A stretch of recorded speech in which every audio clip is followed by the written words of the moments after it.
Have you ever felt like everything in your life was falling apart at once? Like you were being attacked from every direction, and just when you thought things couldn't get worse, another blow landed? Maybe you've been wondering if God has forgotten about you, or worse, if He's actually against you. What if I told you that these very struggles, these overwhelming challenges that feel like they're breaking you, might actually be God's way of preparing you for something greater than you could imagine? TOZER, one of Christianity's most profound voices on spiritual depth and authentic faith, understood something that most of us miss completely. He recognized that God doesn't just call us to comfortable Christianity, He prepares us for spiritual warfare, and that preparation often looks nothing like what we expect. When we think of God preparing someone for battle, we might picture dramatic visions, supernatural encounters, or clear divine announcements. But TOZER knew better. He understood that God's preparation for spiritual warfare often comes disguised as ordinary hardship, relentless pressure, and circumstances that seem to strip away everything we thought we could rely on. The very struggles that make us question God's goodness might actually be His loving way of forging us into spiritual warriors, capable of standing against forces we can't even see yet. This isn't about physical warfare or earthly conflicts. This is about the invisible battle that rages around us every day. The struggle between light and darkness, truth and deception, genuine faith and counterfeit spirituality that TOZER spent his life exposing and fighting against. If you've been feeling like you're under attack lately, if circumstances have been pressing in on you from every side, if you've been wondering why God would allow such intense pressure in your life, then you need to hear this message. Because what looks like opposition might actually be preparation. What feels like abandonment might actually be advancement. And what seems like spiritual attack might actually be spiritual boot camp, designed by a loving Father who knows exactly what kind of battles you'll face and exactly what kind of strength you'll need to face them victoriously. Throughout history, God has always prepared His people for the battles they would face. But here's what TOZER understood that many of us miss. God's preparation methods rarely match our expectations. We want the preparation to be comfortable, inspirational, and encouraging. We want clear instructions, obvious guidance, and unmistakable signs. But God's way of preparing us for spiritual warfare often involves stripping away our false securities, exposing our weaknesses, and forcing us to find our strength in Him alone. This is exactly what happened to every great spiritual warrior in history, from Moses in the wilderness to David in the caves, from Elijah in the desert to Paul in prison. TOZER lived through some of the most spiritually challenging times in modern history. He watched as Christianity in America began to shift from depth to entertainment, from reverence to casual familiarity, from genuine spiritual hunger to comfortable complacency. He saw the church becoming more concerned with popularity than purity, more focused on numbers than holiness, more interested in making people feel good than making them spiritually strong. And he recognized that God was raising up a remnant of believers who would stand against this tide of spiritual compromise. But first, these believers had to be prepared for the intensity of the battle they would face. The problem is that most of us don't recognize God's preparation when it's happening to us. We interpret pressure as punishment, challenges as abandonment, and difficulties as evidence that we must be doing something wrong. But TOZER knew that the opposite was often true. The very fact that we're experiencing intense spiritual pressure might be the clearest sign that God is preparing us for significant spiritual warfare. The enemy doesn't waste his ammunition on people who pose no threat to his kingdom. He reserves his heaviest attacks for those who have the potential to do serious damage to his plans. Think about this for a moment. If you were completely ineffective in advancing God's kingdom, if your faith posed no threat to the forces of darkness, if your life had no potential to impact eternity, why would the enemy bother attacking you at all? The intensity of the warfare you're experiencing might actually be proportional to the significance of the calling God has placed on your life. This doesn't mean we should seek out suffering or assume that every difficulty is preparation for ministry.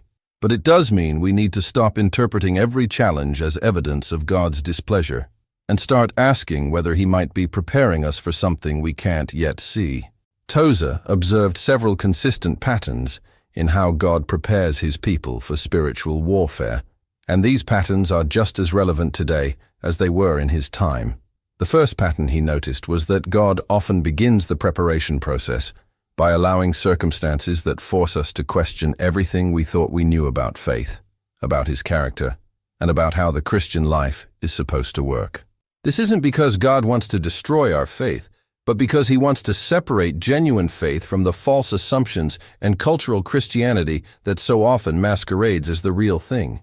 When everything you thought you could count on begins to shake, when the formulas and methods that worked before suddenly stop working, when the people you trusted let you down and the systems you relied on fail you, God might be stripping away everything that isn't truly him so that you can learn to find your security in him alone. This process is never comfortable, and it's rarely quick. But it's absolutely essential for anyone who will stand strong in genuine spiritual warfare. The second pattern Tozer identified was that God often prepares us for battle by allowing us to experience our own weakness and vulnerability in ways we never have before. Many of us have grown up thinking that spiritual strength means never struggling, never doubting, never feeling overwhelmed or afraid. But Tozer understood that true spiritual strength can only be developed by those who have been forced to confront their own limitations and discover that God's strength is made perfect in weakness. If you've been feeling more vulnerable than usual lately, if struggles that you used to handle easily now seem overwhelming, if you find yourself more dependent on prayer than you've ever been before, this might not be a sign of spiritual regression. It might be God's way of teaching you to rely on his strength rather than your own, preparing you for battles that will require supernatural power rather than natural ability. Consider how this played out in the life of someone like Gideon. When God first called him to lead Israel against the Midianites, Gideon was hiding in a winepress, terrified of the very enemies God was calling him to defeat. God didn't begin by making Gideon feel strong and confident. Instead, he began by revealing himself to Gideon in his weakness and fear.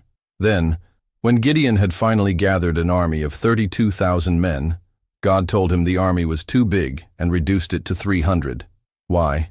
Because God wanted to make it absolutely clear that the victory would come from his power, not from human strength or numbers.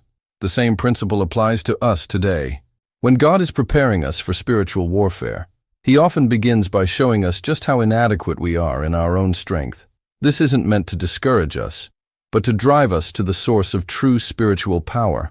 The battles we'll face are too significant to be fought with human wisdom, too intense to be won through natural ability, and too important to be left to chance. God wants us to learn to fight from a position of dependence on him, not from confidence in ourselves. The third pattern Tozer noticed was that God often prepares us for battle by allowing us to experience the reality of spiritual opposition in increasingly intense ways. Many Christians live their entire lives without ever really understanding that we have a real enemy who hates God and will do everything in his power to stop God's purposes from being accomplished through our lives. They treat spiritual warfare as a metaphor or a theological concept rather than a daily reality. But when God is preparing someone for significant spiritual battle, he often allows the veil to be pulled back so they can see the intensity of the opposition they're actually facing.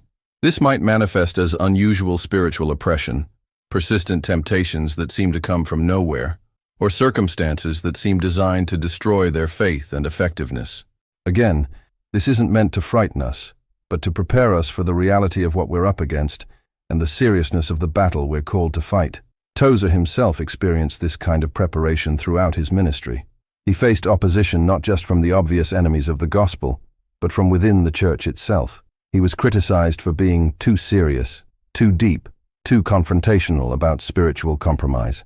He watched as churches chose entertainment over worship, popularity over purity, and comfort over the cross. The very people who should have been his allies in spiritual warfare often became his opponents, not because they were evil, but because they had become comfortable with a version of Christianity that posed no threat to the kingdom of darkness.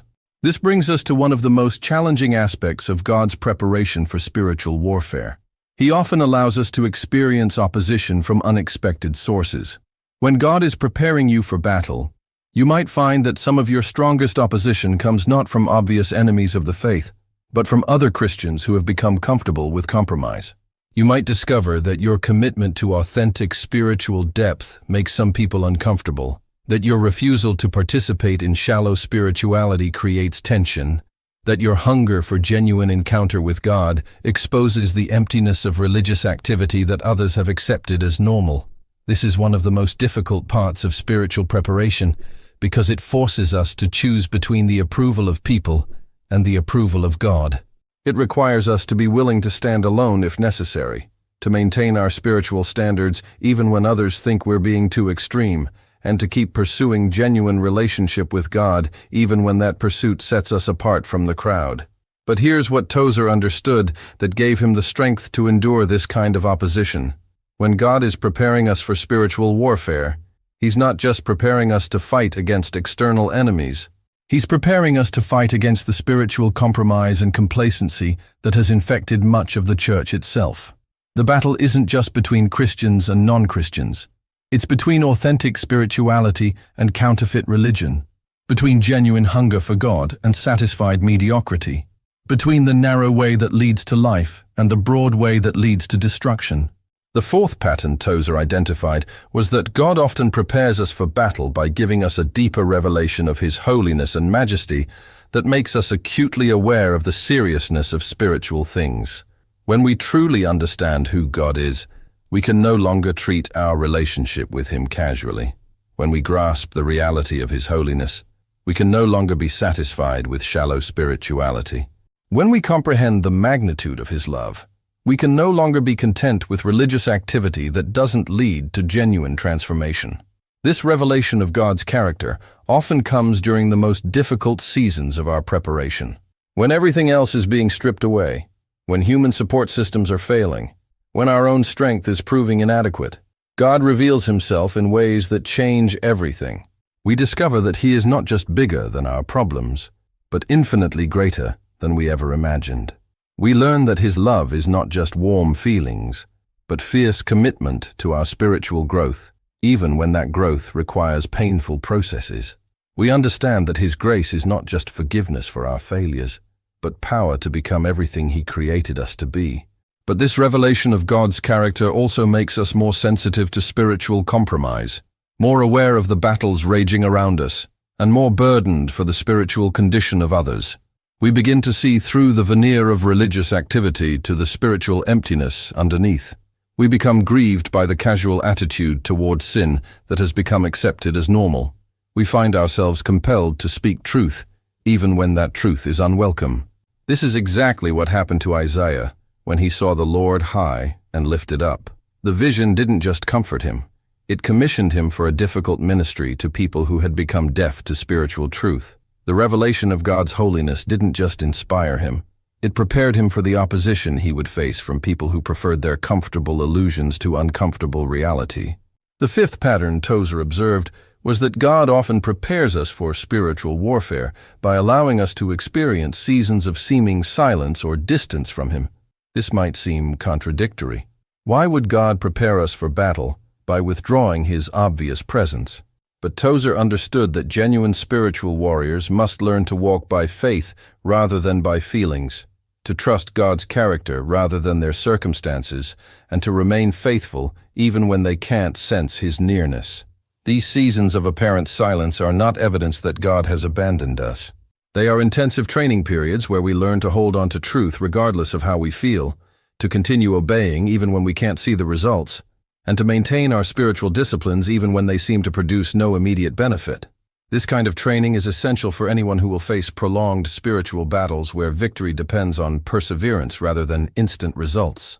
During these seasons, we learn to distinguish between God's presence and our awareness of His presence. We discover that His faithfulness doesn't depend on our feelings, that His love doesn't fluctuate with our circumstances, and that His purposes are being accomplished even when we can't see how. This kind of deep-rooted faith is absolutely essential for spiritual warfare because the enemy's primary strategy is to make us doubt God's goodness, question His presence, and abandon our post when the battle gets intense. Think about how this played out in the life of Job. God allowed Satan to attack Job not because God was angry with him, but because God knew Job had the spiritual capacity to remain faithful even under extreme pressure. The apparent silence of God during Job's suffering wasn't abandonment, it was training. Job was learning to trust God's character even when he couldn't understand God's purposes, to worship God even when everything around him was falling apart, and to maintain his integrity even when others advised him to curse God and die. The same principle applies to us. When God seems silent during our preparation for spiritual warfare, He's teaching us to fight from a position of unshakable faith rather than dependent feelings. He's training us to stand firm even when we can't sense His presence, to continue advancing even when we can't see the victory, and to trust His goodness even when circumstances seem to contradict it. So how can you recognize when God is preparing you for spiritual warfare? First, pay attention to the intensity and persistence of the challenges you're facing. If you're experiencing unusual pressure from multiple directions, if struggles that used to be manageable have become overwhelming, if you feel like you're under attack in ways you've never experienced before, this might be preparation rather than punishment. Second, notice whether your dependence on God has been increasing. If you find yourself praying more than usual, if you're spending more time in Scripture, if you're seeking God's guidance in areas where you used to rely on your own wisdom, this might be God's way of strengthening your spiritual foundation for battles ahead. Third, observe whether you're becoming more sensitive to spiritual compromise and lukewarmness around you. If you find yourself increasingly uncomfortable with shallow Christianity, if religious activity that used to satisfy you now feels empty, if you're hungering for genuine spiritual depth in ways you never have before, God might be preparing you to stand for authentic spirituality in a world that is largely settled for counterfeits. Fourth, consider whether you're experiencing opposition from unexpected sources. If your commitment to spiritual growth has created tension with other Christians, if your pursuit of authentic faith has made some people uncomfortable, if your refusal to compromise has set you apart from the crowd, you might be experiencing the kind of opposition that comes to those God is preparing for significant spiritual battles. Fifth, reflect on whether you're gaining a deeper understanding of God's holiness and majesty. If your revelation of who God is has been expanding, if your awareness of His greatness has been increasing, if your reverence for Him has been deepening, this might be God's way of preparing you to represent Him accurately in spiritual warfare. The key to navigating this preparation process successfully is to stop interpreting every difficulty as evidence of God's displeasure and start asking whether He might be preparing you for something significant. Instead of asking, "Why is this happening to me?" start asking, "What is God trying to develop in me through this?" Instead of focusing on when the pressure will end, start focusing on what character qualities God is building while the pressure continues. Remember that spiritual warfare is not optional for serious Christians. We are all involved in this battle whether we recognize it or not. The question is not whether we will face spiritual opposition, but whether we will be prepared for it when it comes. God's preparation process might be intense, uncomfortable, and longer than we would prefer, but it's also thorough, effective, and designed by someone who knows exactly what kind of battles we'll face and exactly what kind of strength we'll need to win them. The enemy of our souls is not playing games. He is serious about stopping God's purposes from being accomplished through our lives. He will use every weapon at his disposal, every strategy he can devise, and every opportunity he can find to derail our spiritual progress and neutralize our effectiveness. But God is equally serious about preparing us for victory. He will use every circumstance, every challenge, and every pressure to forge us into the kind of spiritual warriors who can stand against the schemes of the devil and advance his kingdom even in the face of intense opposition. If you recognize these signs of preparation in your own life, don't despair. Don't interpret the intensity of your circumstances as evidence that something is wrong. Instead, understand that God has chosen you for something significant, something that requires the kind of spiritual strength that can only be developed through the process you're experiencing right now. Embrace the preparation process, even when it's difficult. Trust God's methods, even when they don't make sense to you. Lean into His strength, especially when you feel weakest. And remember that every great spiritual warrior in history went through this same kind of preparation before they were ready for the battles that would define their legacy. The God who is preparing you for warfare is the same God who has already secured the ultimate victory. He's not preparing you to fight alone, but to fight from His strength. He's not sending you into battle unprepared, but equipping you with everything you need for victory. And He's not uncertain about the outcome. but confident that those he prepares will stand strong and accomplish his purposes regardless of the intensity of the opposition they face. Your current struggles might feel overwhelming, but they're actually evidence that God sees something in you worth preparing. Your present difficulties might seem unbearable, but they're actually forging you into someone capable of bearing eternal weight. Your ongoing battles might appear to be evidence of defeat, but they're actually training for victories that will echo through eternity. The question is not whether God is preparing you for spiritual warfare. If you're a serious Christian living in these times, he almost certainly is.